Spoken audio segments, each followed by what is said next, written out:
यत्र बाणाः सम्मनन्ते कुमारा विषयानि वदन्तो इन्द्रो बृहस्पतिरदिति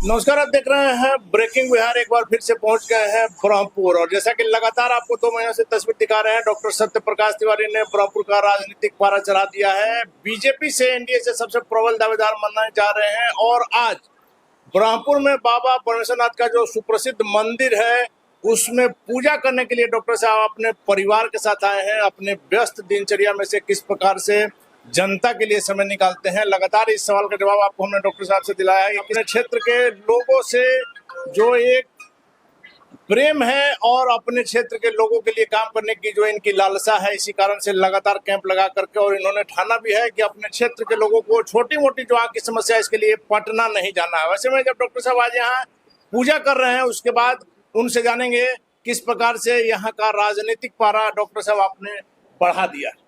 देखिए, राजनीतिक पारा की बात नहीं है। हमेशा जब भी राजनीति की बात हो तो विकास ही उसका मूल आधार होना चाहिए। अन्य सारी बातें गौण होनी चाहिए। कौन क्षेत्र के लिए क्या कर रहा है, जनता की जो समस्याएं हैं, यहाँ की जो मूलभूत जो दिक्कतें आ रही हैं जनता को, चाहे वो मंदिर से रिलेटेड हो, गांव से रिलेटेड हो, बिजली की बात हो, सड़क की बात हो। अभी हाल फिलहाल में हम लोगों ने देखा है कि कटाव की भी समस्या है। एक जवैनिया गांव हमारे बगल का गांव है, काफी दुखद स्थिति रही कि पूरा गांव ही लगभग समाप्त हो गया। हमारे नैनीजोर गांव में भी कटाव का काफी प्रकोप है। तो इन सब चीजों के मुद्दों को उठाना चाहिए। जब ये मुद्दे उठते हैं, वास्तविक मुद्दे, तो जनता के भी मन में उत्साह होता है। तो तापमान स्वाभाविक रूप से मीडिया उसको तापमान की तरह नापती है। हमारा कहने का अर्थ यही है कि जो वास्तविक मुद्दे हैं उसी पर सारे राजनीतिक कार्यकर्ता, जनता, मीडिया, सरकार, सबको उसी पर केंद्रित रहना चाहिए। लेकिन सर, राजनीतिक पारा हमने इसलिए कहा कि जहां ब्रह्मपुर में एनडीए से बड़े बड़े धुरंधर लगे हुए हैं और सबसे आगे आप चल रहे हैं। दूसरी बात, जो काम नेता को करना चाहिए वो डॉक्टर साहब कर रहे हैं। देखिए, मैं कहीं लगा नहीं हूँ, न आगे चल रहा हूँ न पीछे चल रहा हूँ। मैं काम करता हूँ, बस अपना अस्पताल में काम करता हूँ, गांव आता हूँ तो गांव का काम करता हूँ, क्षेत्र के लोग मिलते हैं तो क्षेत्र के लोगों का काम करता हूँ। ये धरती बाबा परमेश्वरनाथ की धरती है। यहाँ के एकमात्र सत्ताधीश बाबा परमेश्वरनाथ, जिनकी छत्र छाया में प्रांगण में हम लोग बैठे हैं, उनसे ऊपर कोई शक्ति यहाँ है नहीं। इस पूरे क्षेत्र को उनका आशीर्वाद प्राप्त होता है। हम लोग बाबा के भक्त हैं और इन्हीं के आशीर्वाद से, इनकी प्रेरणा से इस क्षेत्र के लोगों के दुख में अगर 1% 2% भी हम कुछ सहयोग कर पाए तो हम अपने आप को धन्य मानते हैं। बाकी कोई लालसा, इच्छा, कोई रेस में आगे कोई पीछे, ऐसी कोई बात ही नहीं है। न तो हम किसी रेस में। बाबा के आशीर्वाद से आप इस बार विधायक बन रहे हैं। बाबा के आशीर्वाद से हम इस क्षेत्र की जनता के लिए जो भी हमारे सामर्थ्य में होगा बन पड़ेगा, करेंगे।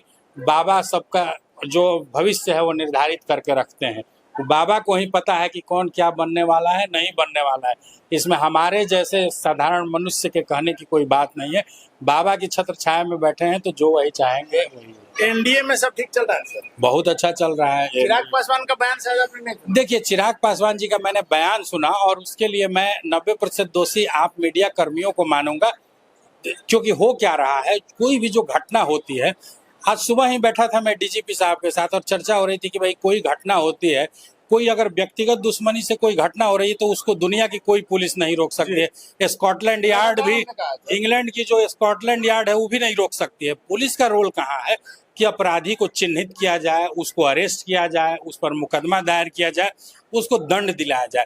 और आप देखेंगे कि जो घटना हो रही है तो दिन भर मीडिया चलाती है कि ये घटना हो गई, यहाँ हत्या हो गई, यहाँ लूट हो गया। लेकिन जब पुलिस बहुत ही तत्परता से उस घटना का उद्भेदन करती है, अपराधियों को पकड़ती है, तो एकाध बाइट भी कोई मीडिया के कर्मी नहीं चलाते हैं कि भाई ये पारस हत्याकांड में पुलिस ने तुरंत सब अपराधियों को पकड़ा। देखिए, बहुत कम, जिस प्रोपोर्शन में घटना को दिखाया जाता है उस प्रोपोर्शन में पुलिस की कार्यशैली को नहीं दिखाया जाता है। जो गया की ही घटना हुई, दुर्भाग्यपूर्ण घटना थी। लेकिन अब बताइए कि जो एक एम्बुलेंस चालक है या जो टेक्नीशियन है, उस पर पुलिस का क्या रोल है?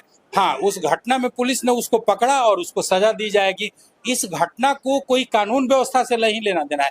हमें ये सोचना है, चिंता का बड़ा विषय ये है कि समाज की मानसिकता इतनी गड़बड़ होती जा रही है, लोगों की सोच इतनी गिरती जा रही है और हमारा समाज किस दिशा में जा रहा है। इस तरह की घटनाएं समाज के गिरते मूल्यों, नैतिक मूल्यों का परिचायक है। ये कानून व्यवस्था की बात नहीं है, गिरते हुए मूल्यों का परिचायक है। और इन गिरते हुए मूल्यों को रोकने के लिए हम में समाज जैसे जो प्रबुद्ध वर्ग है उनको आगे आना होगा ताकि ये घटनाएं रुके। क्योंकि चिराग जी तो मीडिया में जो बाइट्स चल रही हैं उसको देख रहे हैं, उसके आधार पर वो भी क्षुब्ध होंगे, दुखी होंगे, तो उन्होंने अपना उद्गार व्यक्त किया।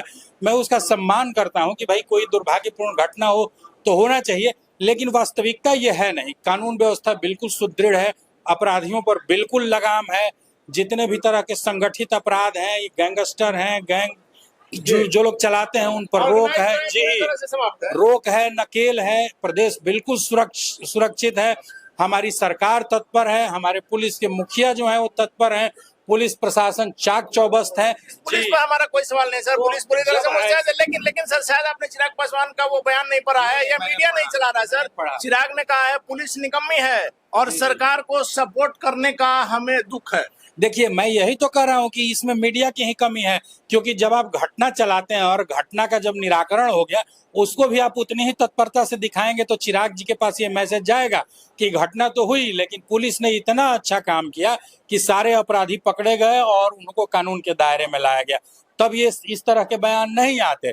लेकिन मीडिया को ये सुविधा होती है ना कि हम टीआरपी के लिए चलाएं और उसके बाद फिर किसी नेता का बयान आया तो आप दिन भर न्यूज चलाएंगे, तो आपको तो फायदा है। लेकिन देश और प्रदेश के लिए ये चीज अच्छी नहीं है। समाज के गिरते नैतिक मूल्यों पर हमें गंभीर चिंतन की आवश्यकता है।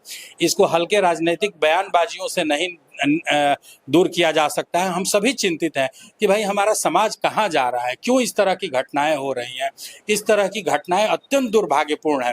पुलिस भाई क्या करेगी? अभी 2-4 दिन पहले एक 11 साल का बच्चा, हमें डीजीपी साहब ही बता रहे थे, 11 साल का बच्चा बढ़ैया में कहीं पिस्टल चलाना सीख रहा था और उस गोली से वो खुद मर गया। 11 साल का बच्चा। तो ये समाज, माता पिता, उसके जो दादा दादी हैं, समाज अपने बच्चों को कौन सी शिक्षा दे रहा है, कहाँ भेज रहा है? आप इसको कोई क्राइम या क्रिमिनल की दृष्टि से नहीं देखेंगे। जितने उसमें बच्चे थे सब 10 साल, 12 साल, 15 साल के बच्चे थे। समाज में, घर में जो शिक्षक हैं, जो घर के गार्जियन हैं, बच्चों को इस तरह से शिक्षा दें, नैतिक मूल्यों का पाठ पढ़ाएं ताकि इस तरह की घटनाओं की पुनरावृत्ति नहीं हो।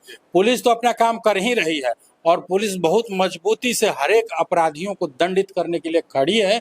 और आप ये मान के चलिए कि प्रदेश अभी सबसे सुरक्षित पुलिस प्रशासन के हाथों में है। और इसीलिए बिहार 13.5 करोड़ जनसंख्या का प्रदेश है, क्षेत्रफल में 12वां नंबर पर है देश का, और जनसंख्या में दूसरे नंबर पर है। और इतनी डाइवर्स डेमोग्राफी है। आप सीमांचल से लेके जब यहाँ तक आते हैं तो इतनी डाइवर्स डेमोग्राफी है, अनेक अंतर्राष्ट्रीय बॉर्डर हैं, अनेक तरह की अवैध गतिविधियां होती हैं। हमारा पुलिस प्रशासन अगर आज तत्पर नहीं रहता है तो इस प्रदेश को संभालना मुश्किल होता है। इसलिए बिहार की पुलिस अनेक बधाई की पात्र है। तो देखिए, डॉक्टर साहब ने जो कहा, हालांकि मैडम भी हमारे साथ है, डॉक्टर साहब की पत्नी, और लगातार जो आम लोगों की शिकायत रहती है कि भाई आप घर पर समय नहीं दे पाते हैं। वैसे में जब बिहार के इतने बड़े डॉक्टर और नेतागिरी में भी कूद गए हैं तो मैडम को क्या शिकायत रहता है, इनसे भी जानते हैं। मैडम क्या कहिएगा? सर जो है आप तो राजनीति में भी आ गए हैं, वैसे में आप लोग को समय दे पाते हैं? नहीं, मुझे कोई शिकायत नहीं है। शुरुआत में ऐसा होता था क्योंकि हम दोनों एक ही प्रोफेशन में हैं। पेशेंट का पुल रहता है, जब ये हॉस्पिटल में नहीं रहते हैं तो पेशेंट थोड़ा शोर शराबा तो जरूर करते हैं कि हाँ हॉस्पिटल में डॉक्टर साहब नहीं है। अब धीरे धीरे उन सब चीज़ों को हैंडल करना मैं भी सीख गई हूँ।